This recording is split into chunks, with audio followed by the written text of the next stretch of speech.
Remember me? Come inside. Not yet. Oh, mama. Yes, yes. You may want to enter at your own risk. Oh, God. Thank God. I'm here. Let's go. Let's go. Fine. Thank you. Bonjour. It's a little too hard. Don't give up. Where's Brian? That's better. Yes, there. There.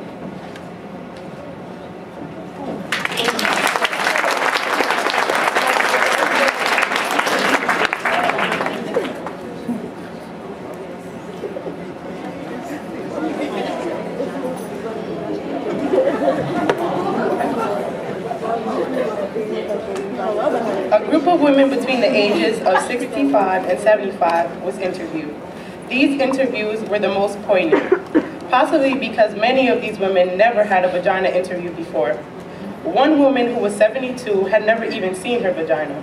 She washed herself in the shower and bath, but never with conscious intention. She had never had an orgasm. At 72, she went into therapy, as we do in New York, and with the help of her therapist, she went home one afternoon by herself, lit some candles, took a bath, played some music, and she got down with herself. She said it took her over an hour because she was arthritic, but when she finally found her clitoris, she said she cried. This monologue is for her.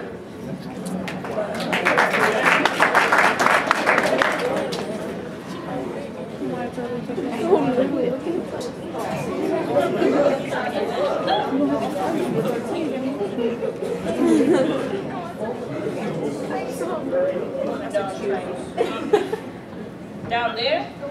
I've been down there since 1953. No, it had nothing to do with Eisenhower. No, it's a cellar down there.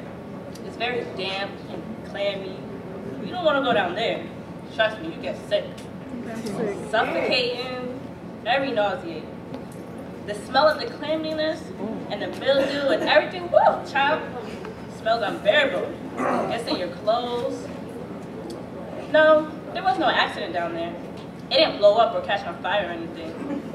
It wasn't so dramatic. I mean, well, never mind. No, never mind. I can't talk to you about this. What's a smart girl like you going around talking to old ladies about their down there's for? We didn't do this kind of thing when I was a girl. What?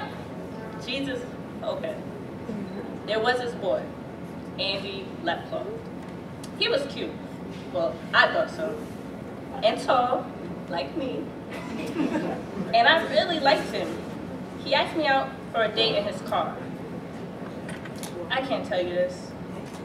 I can't do this, talk about down there. You just know it's there, like the cellar. There's rumbles down there sometimes, and you can hear the pipes, and things get caught there. Little animals and things. And it gets wet. Gets wet. And sometimes people have to plug up the leaks, Otherwise, the doors stay closed.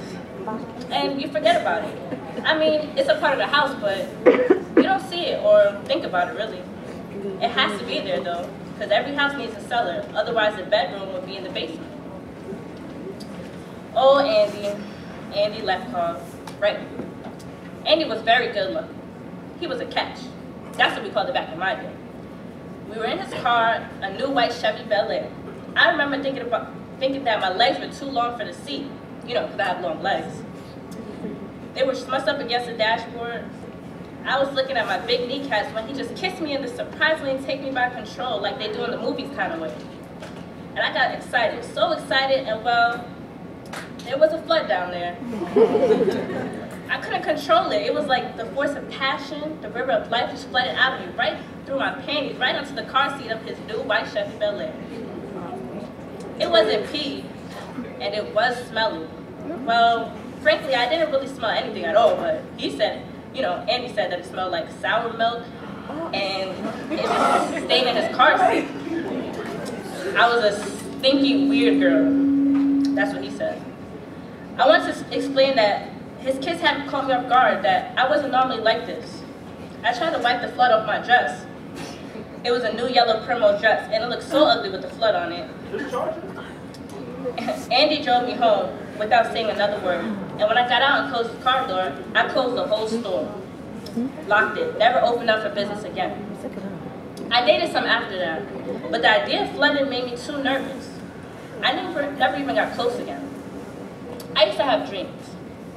Crazy dreams. Oh, they're dopey. Why? Burt Reynolds.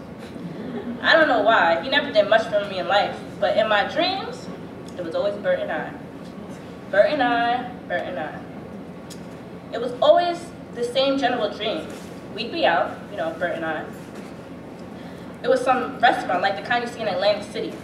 All big with chandeliers and stuff, and thousands of waiters with their vests. Burt would give me this orchard massage. I'd pin it to my blazer, and we'd laugh. We were always laughing, Burt and I. Laughing.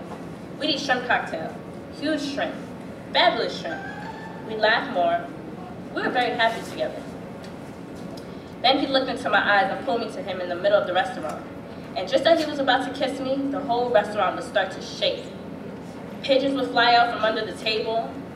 I don't know what those pigeons were doing down there. And the flood would come straight from down there. It would pour right out of me. It would pour and pour. There would be fish inside it and little boats, and the whole restaurant would fill with my flood, and Burt would be standing waist deep in it, looking horribly disappointed that I'd done it again. Horrified as he watched his friends, Dean, Martin, and the like, swim past us in their tuxedos and evening gowns. I don't have those dreams anymore. Not since they took away just about everything connected with, you know, down there. Moved out the uterus, the tubes, the whole works. The doctor thought he was being funny. He told me, if you don't use it, you'll lose it. But really, I found out it was cancer. Everything around it had to go. Who needs it anyway? Highly overrated. I've done other things. I love dog shows. I sell antiques. You ask me what would it wear? What kind of question is that? What would it wear? It would wear a big sign. Closed due to flooding. What would it say? I told you. It's not like that. It's not like a person who speaks. It stopped being a thing that talked a long time ago. It's a place you don't go. It's closed up, under the house. It's down there. You happy? You made me talk. You got it out of me.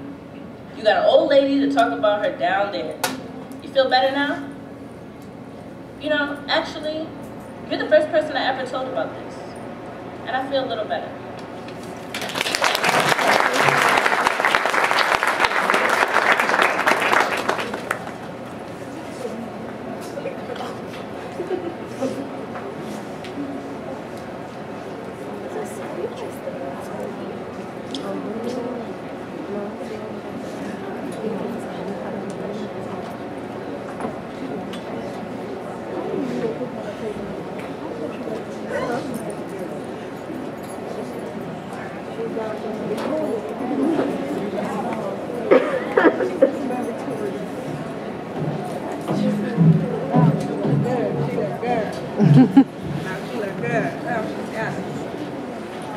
Can you hear in the back now? Okay. My vagina is a shell, a round pink tender shell, opening and closing, closing and opening. My vagina is a flower, an eccentric tulip, the center acute and deep, the scent delicate, the petals gentle but sturdy. I didn't always know this. I learned this at a vagina workshop. I learned this from a woman who runs the vagina workshop, a woman who believes in vaginas, who really sees vaginas, who helps other women see their own vagina by seeing other women's vaginas. In the first session, the woman who runs the vagina workshop asked us to draw a picture of our own unique, beautiful, fabulous vagina. That's what she called it. She wanted us to know what our own unique, beautiful, fabulous vagina looked like to us. One woman, who was pregnant, drew a big red mouth screaming with coins spilling out. Another, very skinny woman, drew a big serving plate with a kind of Devonshire pattern on it. I drew a huge black dot with little squiggly lines around it. The black dot was equal to a black hole in space, and the squiggly lines were meant to be people or things or just basic atoms that get lost there. I'd always thought of my vagina as an anatomically vacuum, randomly sucking up particles and objects from the surrounding environment. I did not think of my vagina in practical or biological terms. I did not, for example, see it as something attached to me.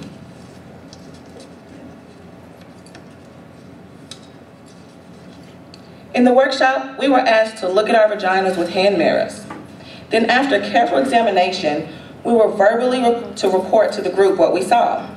I must tell you that up until this point, everything I knew about my vagina was based on hearsay or invention. I had never really seen the thing. It had never occurred to me to look at it. My vagina existed for me on some abstract planet. It seemed so reductive and awkward looking at it like we were in the workshop on shiny blue mats with our hand mirrors. It reminded me of how the early astronauts must have felt when with their primitive telescopes. I found it quite unsettling at first, my vagina. Like the first time you see a fish out open and you cut open and you discover the other bloody complex world inside, right under the skin. It was so raw, so red, so fresh. And the thing that surprised me most was all the layers.